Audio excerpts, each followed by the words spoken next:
Alright, I'm going to do a quick rundown of the electronics on the kayak that I'm going to run this season. Um, Apologize ahead of time for the traffic that's going by and the wind. Nothing I can do about that. So let's just go over the electronics.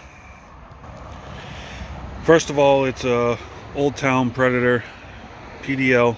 It's a 2018. I've had it since brand new. It's a great kayak, very durable. We'll make a video about that another time. But as far as electronics go, I'm running 2 units, as you can see. I had Humminbird Helix 10 Mega SI, so side imaging, down imaging, has capabilities to do live and all that stuff. But for live, I actually went with the Garmin Panoptix Live Scope. I had this 93 SV unit just hanging around doing nothing. I tried to sell it a while back, nobody bought it, so I figured I'll throw a live scope on it. It's not the newest out there, but it gets the job done. I got a pretty good image. For the live scope pole, I just made my own. This isn't my idea. As you can see, the transducer is just on the seat right now. I store it there so it's not bouncing around.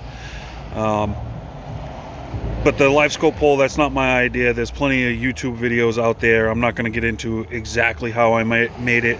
Long story short, it's 1.25 inch PVC on the outside, 1 inch PVC on the inside, so that you can rotate it. And then there's just this adapter with a cap, and then a ram mount, which is screwed down to this plate over the track, and then these stainless steel U-bolts. I got an Ace Hardware to hold it to the ram mount. It works perfectly. These cable ties, they're Velcro, so it allows the cable to move. It doesn't allow it to bind up, because these live scope transducer cables are very sensitive and they will break. So that's the 2 units that I'm running. Obviously, I went with Humminbird for their side imaging, down imaging. It's not comparable in the other units. I mean, Humminbird definitely has the best side imaging and down imaging, in my opinion. Their user interface could definitely use some work. The Helix isn't touchscreen, which they should definitely get with the times and create that.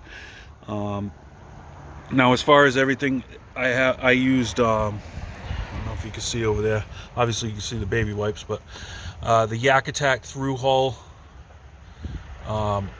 wiring kits there, they work fantastic. Just put a little bit of silicone around the back side of them. I use that on both units going through, and that all goes to the front hatch. Now, I had to, as you can see, there is spray foam in there. The Predator PDL, the front hatch has no level surface. It's just like a V-hull inside. So what I did is I put trash bags down inside there, duct tape the trash bags, so that way there it's not permanent to the kayak, and then used the spray foam to just level out an area.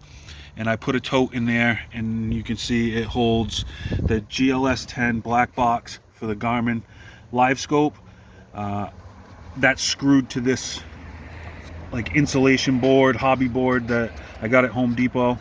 So that's screwed to that so it can't move anywhere. And then I just put this piece of foam, like regular packing foam that came in a package. I put that in between there just to hold everything nice and tight.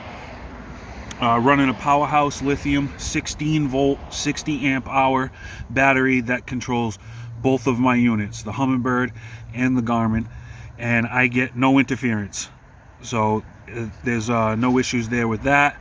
The 16 volt is great, lasts a long time. I went out yesterday for 7 hours and I only used 30% of my battery life. And then I have a Powerhouse lithium 20 amp hour 12 volt battery right next to it. That powers my micro anchor power pole. It powers up my USB chargers for GoPros and my phone. Try to get you the best look that I can in there, but unfortunately you really can't see much in there. But everything's secure in there, and it can be removed if need be. So anybody with a Predator PDL that wants to utilize the front hatch, that's the best way I found to do it. Just put some plastic down underneath and then use the Great Stuff spray foam or whatever spray foam you can get at any home improvement store, and that works out perfect. And for the transducer for my Humminbird, as you can see, it's a large transducer for the side imaging. I have that on the Yak Attack switchblade, which I screwed right to the mounting plates.